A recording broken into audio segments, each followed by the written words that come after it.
it's important to understand that what's going on in your mind is what you experience. And so if you're just sitting there in expectation, that's what you experience. If you're sitting in doubt, that's what you experience. If you're sitting in fear, that's what you experience.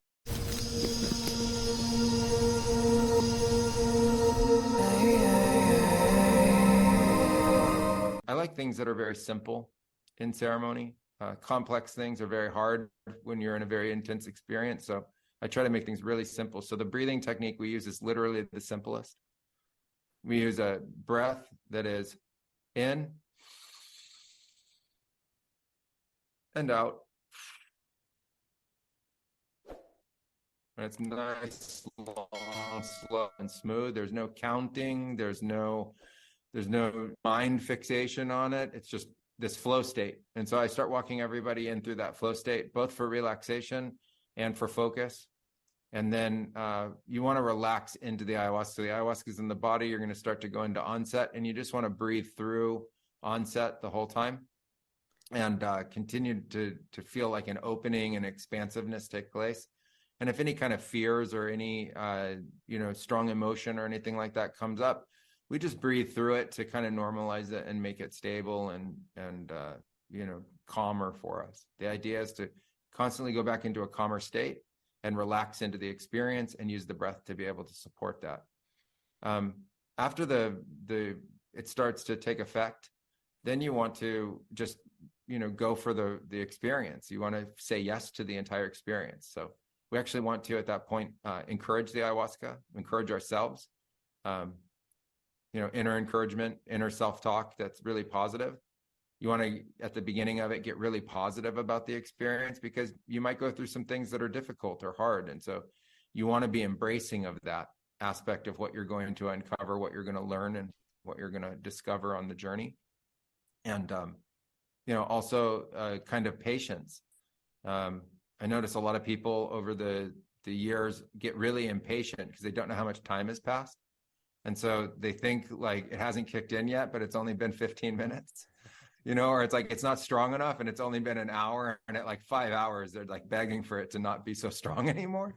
That's happened to me a bunch of times too, like a bunch of times. So there's this kind of patience, just like, hey, this is a relationship that you're establishing with ayahuasca. So, start to have the relationship, start to get into that.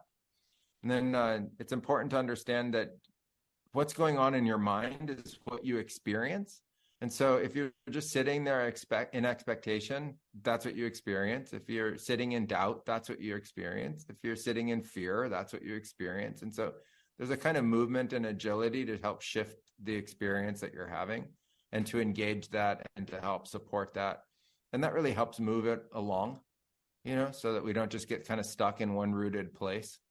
And then if it's really intense, the thing to do is to go into the heart, find the heart. You can find it with your hands. Sometimes it's really hard to find it with the mind. So you just find it with the hands and you start to breathe into it. And, if there's icaros, follow the icaros and go deep into the heart. And from that place of heart, just stay there until the mind can calm down. Often when the ayahuasca is working on the mind can become very chaotic, which can be both scary and just uncomfortable. Mm-hmm. It's not a typical kind of process of thinking that you have. So you can think all sorts of kinds of thoughts during that time that just aren't true. Like you can think all sorts of stuff that isn't true. So just go into the heart and let that pass.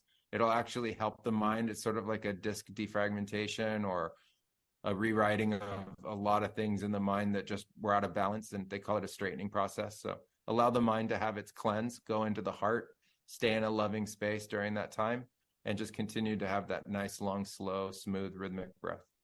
Yeah, one of the participants on the one that I did recently, she felt really trapped in her mind. She felt really sensitive to like in a physical body. Is that something that you come across?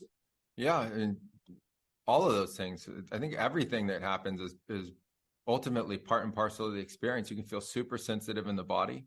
And, for someone like that, you just want them to lie down and relax and put on blankets, go under some blankets and just stay really calm for as long as it takes, including maybe even sleeping there for the night.